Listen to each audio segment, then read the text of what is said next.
446 میں آ کر شیعوں کی حکومت کو ختم کیا طغرل بیگ سلجوقی نے۔ سلجوق مسلمان ہوئے تھے محمود غزنوی کے دور میں، سلجوق ان کے بڑے کا نام تھا۔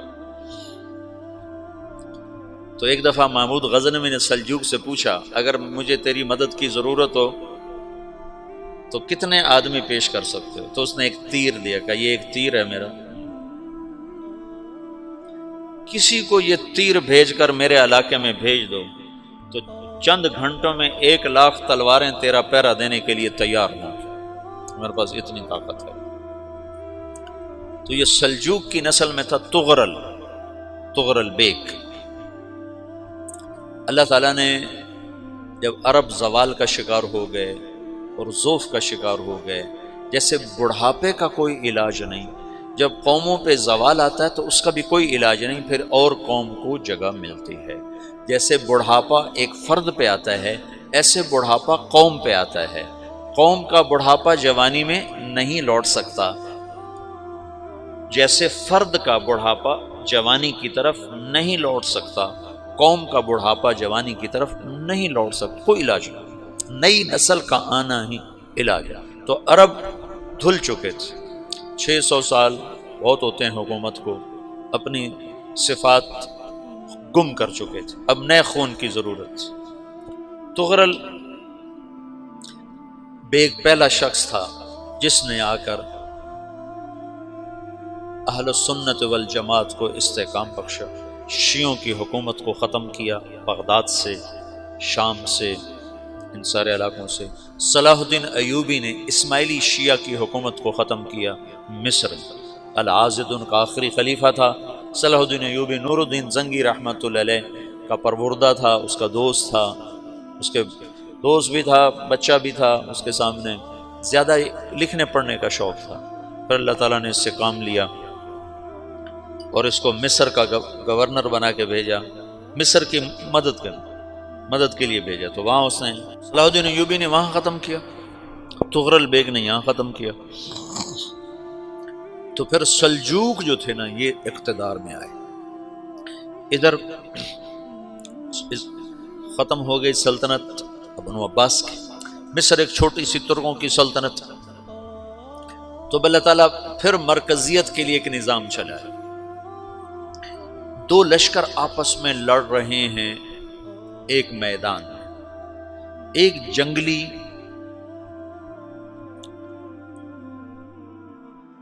بدوؤں کا قافلہ، جنگل کے لوگ اپنے قبیلے کو لے کر، ایک جنگلی قبیلہ اپنے سردار کے ساتھ نقل مکانی کر رہا ہے ایک جگہ سے دوسری جگہ۔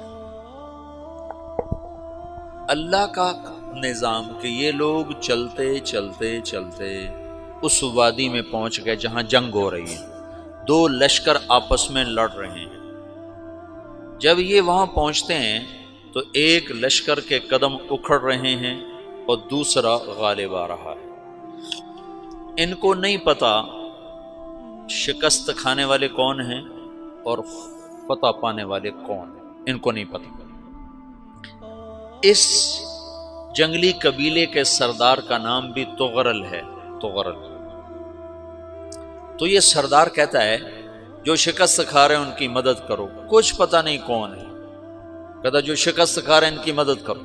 تو 400 وحشی جنگلیوں نے فاتح لشکر کے پیچھے حملہ کر دیا۔ وہ تو ایک کافی ہوتا تھا، 400 دوڑ جب تلواریں پڑیں تو چند لمحوں میں نقشہ بدل گیا، بھاگنے والے جم گئے اور جمنے والے بھاگ پڑے۔ جب جنگ ختم ہوئی تو شکست خوردہ لشکر کے بادشاہ نے ان کو بلایا، اسے پوچھتا ہے مجھے جانتے ہو میں کون ہوں؟ کہا نہیں۔ کہا تو تم نے میری مدد کیوں کی؟ کہا انسانی ہمدردی کی وجہ سے، تمہیں شکست ہو رہی تھی اس لیے تمہاری مدد کی۔ پھر اس نے اپنا تعارف کرایا، میں ہوں سلیمان سلجوقی، ترکی کا بادشاہ۔ مسلمانوں کا لشکر تھا اور تاتاریوں سے شکست کھا رہا تھا، تاتاری فتح پا رہے تھے، مسلمان شکست کھا رہے تھے۔ تو وہ اللہ کی غیبی مدد بن کر آئے، تو وہ اس سے کہتا ہے میرے ساتھ رہنا پسند کرو گے؟ تم نے میرے اوپر احسان کیا ہے، میں اس کا بدلہ دینا چاہتا ہوں، میرے ساتھ رہنا پسند کرو گے؟ کہنے کا کر لوں گا۔ تو اس کو لے کر ترکی آیا، اور استنبول اس وقت روم کی حکومت میں تھا، اسے فتح کیا اس تغرل کے آگے چوتھے پانچویں پڑپوتے محمد فاتح نے۔ تو یہ استنبول ہے، یہ ترکی ہے، بیچ میں ایک چھوٹا سمندر ہے، یہاں ایک جاگیر ہے۔ تو سلطان سلیمان کہتا ہے یہ جاگیر تجھے وقف ہے، ادھر سے رومی مجھے تنگ کرتے ہیں حملے کر کر کے، تو میرا دفاع کرتے رہنا، یہ جاگیر تیری۔ اس جاگیر پہ اس نے اپنے قافلے کو آباد کر دیا، اپنے قبیلے کو، اور ایک چھوٹی سی حکومت بنا لی، جو ایک صوبہ سمجھو، سلمان سلجوقی کا وہ ایک چھوٹا سا صوبہ ہے۔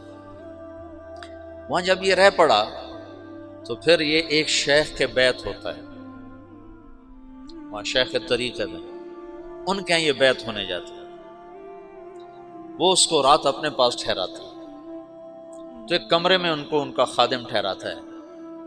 یہ جب کمرے میں جاتا ہے تو سامنے دیوار میں طاقچے پر قرآن پڑا ہوا ہے، تو یہ تغرل بیگ کہتا ہے یہ کیا ہے، یہ کیا ہے؟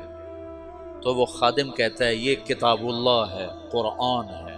اچھا، وہ اس کو وہاں چھوڑ کے باہر چلا جاتا ہے۔ وہ دیہاتی آدمی، جنگل کا رہنے والا، پہلی دفعہ زندگی میں قرآن دیکھا، وہ کہتا ہے یہ قرآن ہے، اللہ کی کتاب ہے، میں اللہ کی کتاب کے سامنے سو جاؤں، کتنی بے ادبی ہے۔ تو اس نے ایسے قرآن اٹھایا اور سر پہ رکھ لیا اور کھڑا ہو گیا، ساری رات قرآن سر پہ رکھ کے کھڑا رہا۔ رات کے پچھلے پہر اس کو خواب آیا، کھڑے کھڑے اس نے دیکھا کہ اس کی پشت سے ایک چاند نکلا اور شیخ کی بیٹی کے سینے میں جا کے اتر گیا۔ پھر اس لڑکی کے سینے سے ایک درخت نکلا جو پھیلتے پھیلتے پھیلتے 3 بر اعظم پہ چھا گیا، افریقہ پر، یورپ پر، ایشیا پر۔ پھر اس کی آنکھ کھل گئی، وہ کھڑا ہوا ہے، تو اس نے صبح یہ خواب اپنے شیخ کو سنایا، تو انہوں نے اپنی بیٹی اس کے نکاح میں دے دی۔ اس بیٹی سے ایک بچہ پیدا ہوا، تغرل بیگ نے اس کا نام رکھا عثمان، عثمانی ترک نام سنا ہوا، جو میں نے کل بتایا تھا کہ 1924 میں وہ خلافت ختم ہوئی، تو ایک بیٹا پیدا ہوا عثمان۔ عثمان نے پھر ایک نئی اسلامی حکومت کی بنیاد رکھی جو 1924 تک چلتی رہی، کوئی 800 سال یہ حکومت چلی۔ تو حکومت کا شیرازہ بکھرا، لیکن پھر جڑ جاتا تھا، پر وہ قرن اول والا جوڑ کبھی نہ پیدا ہوا، ٹکڑے بن گئے۔ ان ٹکڑوں میں اللہ لوگ پیدا کرتا رہا جو دعوت دیتے رہے۔